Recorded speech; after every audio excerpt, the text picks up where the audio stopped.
Pays Dominé Podcast.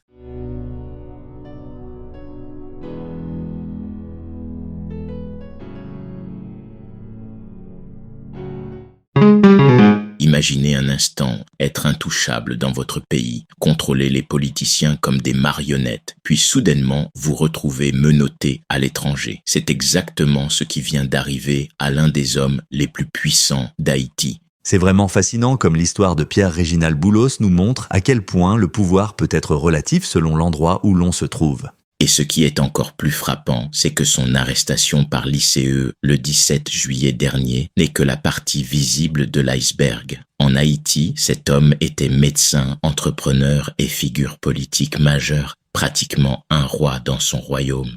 Vous savez ce qui me frappe le plus ? C'est que cette élite haïtienne dont il fait partie vit littéralement dans une réalité parallèle. Ils ont leurs enfants qui étudient à l'étranger, se font soigner à Miami.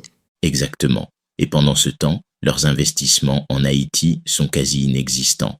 Pas d'argent pour la santé, l'éducation, l'agriculture. C'est comme s'ils considéraient le pays uniquement comme un terrain de jeu pour leurs ambitions personnelles. Et quand ils investissent, c'est souvent dans la sous-traitance avec des salaires dérisoires. Comment expliquez-vous qu'ils puissent maintenir un tel système ?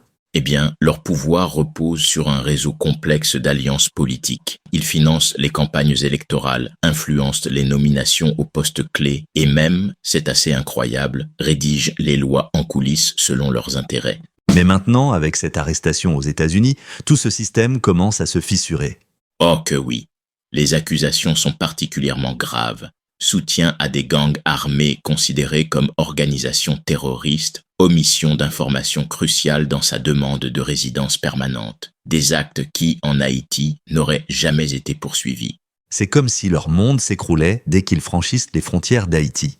Et ce n'est pas un cas isolé. Le département d'État américain a identifié d'autres résidents permanents qui auraient soutenu des chefs de gang. C'est un message très clair. L'impunité a ses limites.